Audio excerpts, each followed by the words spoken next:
Dua orang yang baik, tapi, mengapa perkawinan tidak berakhir bahagia? Ibu saya adalah seorang yang sangat baik. Sejak kecil, saya melihatnya dengan begitu gigih menjaga keutuhan keluarga.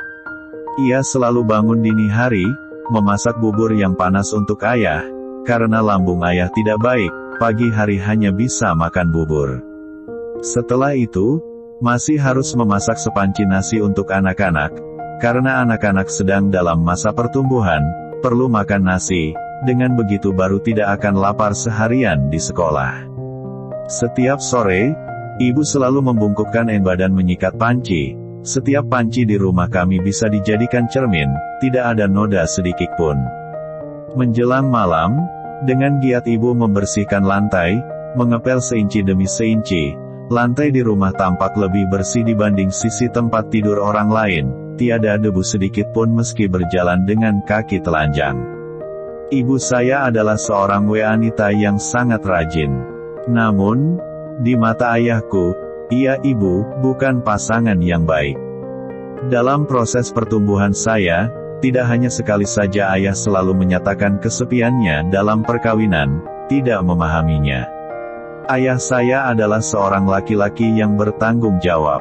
Ia tidak merokok, tidak minum minuman keras, serius dalam pekerjaan, setiap hari berangkat kerja tepat waktu, bahkan saat libur juga masih mengatur jadwal sekolah anak-anak, mengatur waktu istirahat anak-anak.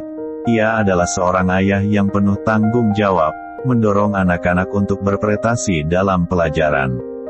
Ia suka main catur, suka larut dalam dunia buku-buku kuno. Ayah saya adalah seorang laki-laki yang baik, di mata anak-anak. Ia maha besar seperti langit, menjaga kami, melindungi kami dan mendidik kami. Hanya saja, di mata ibuku, ia juga bukan seorang pasangan yang baik. Dalam proses pertumbuhan saya, kerap kali saya melihat ibu menangis terisak secara diam-diam di sudut halaman. Ayah menyatakannya dengan kata-kata, sedang ibu dengan aksi, menyatakan kepedihan yang dijalani dalam perkawinan. Dalam proses pertumbuhan, aku melihat juga mendengar ketidakberdayaan dalam perkawinan ayah dan ibu, sekaligus merasakan betapa baiknya mereka, dan mereka layak mendapatkan sebuah perkawinan yang baik.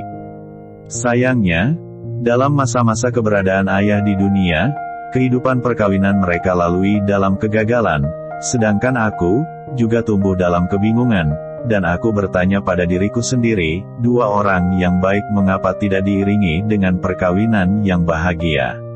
Pengorbanan yang dianggap benar. Setelah dewasa, saya akhirnya memasuki usia perkawinan, dan secara perlahan-lahan saya pun mengetahui akan jawaban ini.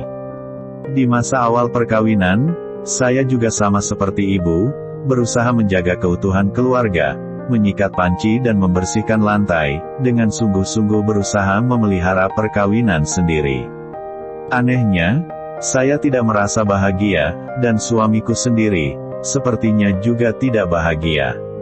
Saya merenung, mungkin lantai kurang bersih, masakan tidak enak, lalu, dengan giat saya membersihkan lantai lagi, dan memasak dengan sepenuh hati.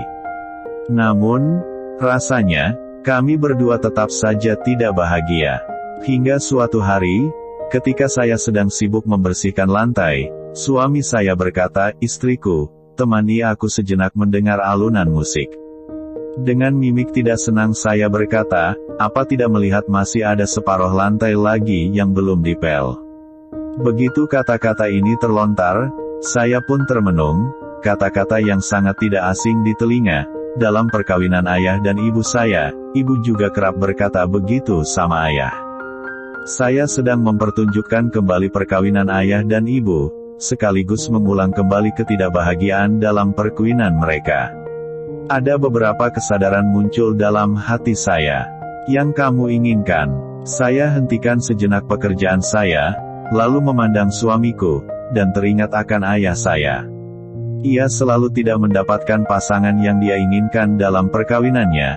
Waktu ibu menyikat panci lebih lama daripada menemaninya. Terus-menerus mengerjakan urusan rumah tangga, adalah cara ibu dalam mempertahankan perkawinan. Ia memberi ayah sebuah rumah yang bersih, namun, jarang menemaninya, sibuk mengurus rumah. Ia berusaha mencintai ayah dengan caranya, dan cara ini adalah mengerjakan urusan rumah tangga. Dan aku juga menggunakan caraku berusaha mencintai suamiku. Cara saya juga sama seperti ibu, perkawinan saya sepertinya tengah melangkah ke dalam sebuah cerita, dua orang yang baik mengapa tidak diiringi dengan perkawinan yang bahagia. Kesadaran saya membuat keputusan pilihan yang sama. Saya hentikan sejenak pekerjaan saya, lalu duduk di sisi suami, menemaninya mendengar musik, dan dari kejauhan, saat memandangi kain pel di atas lantai seperti menatapi nasib ibu. Saya bertanya pada suamiku, apa yang kau butuhkan? Aku membutuhkanmu untuk menemaniku mendengar musik, rumah kotor sedikit tidak apa-apalah, nanti saya carikan pembantu untukmu, dengan begitu kau bisa menemaniku. Ujar suamiku, saya kira kamu perlu rumah yang bersih, ada yang memasak untukmu, ada yang mencuci pakaianmu, dan saya mengatakan sekaligus serentetan hal-hal yang dibutuhkannya.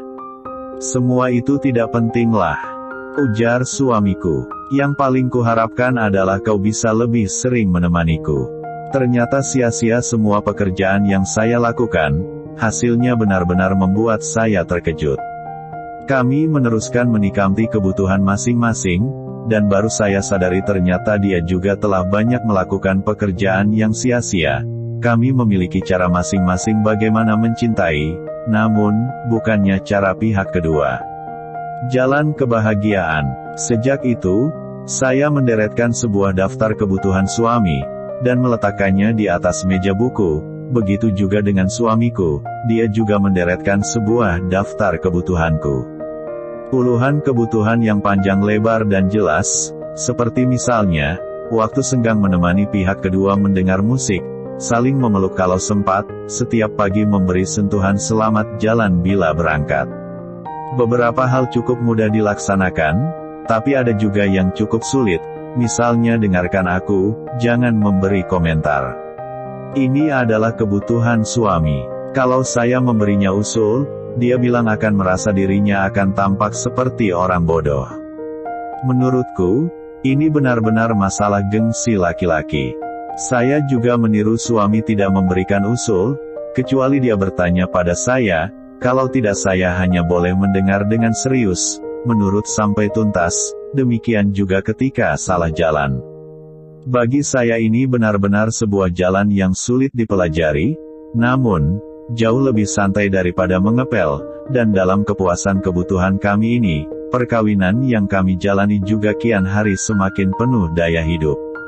Saat saya lelah, saya memilih beberapa hal yang gampang dikerjakan, misalnya menyetel musik ringan, dan kalau lagi segar bugar merancang perjalanan keluar kota. Menariknya, pergi ke Taman Flora adalah hal bersama dan kebutuhan kami. Setiap ada pertikaian, selalu pergi ke Taman Flora, dan selalu bisa menghibur gejolak hati masing-masing. Sebenarnya, kami saling mengenal dan mencintai juga dikarenakan kesukaan kami pada Taman Flora, lalu bersama kita menapak ke tirai merah perkawinan. Kembali ke taman bisa kembali ke dalam suasana hati yang saling mencintai bertahun-tahun silam. Bertanya pada pihak kedua, apa yang kau inginkan? Kata-kata ini telah menghidupkan sebuah jalan kebahagiaan lain dalam perkawinan. Keduanya akhirnya melangkah ke jalan bahagia. Kini, saya tahu kenapa perkawinan ayah ibu tidak bisa bahagia. Mereka terlalu bersikeras menggunakan cara sendiri dalam mencintai pihak kedua, bukan mencintai pasangannya dengan cara pihak kedua. Diri sendiri lelahnya setengah mati, namun, pihak kedua tidak dapat merasakannya. Akhirnya ketika menghadapi penantian perkawinan, hati ini juga sudah kecewa dan hancur. Karena Tuhan telah menciptakan perkawinan, maka menurut saya, setiap orang pantas dan layak memiliki sebuah perkawinan yang bahagia, asalkan cara yang kita pakai itu tepat, menjadi orang yang dibutuhkan pihak kedua. Bukannya memberi atas keinginan kita sendiri, perkawinan yang baik, pasti dapat diharapkan.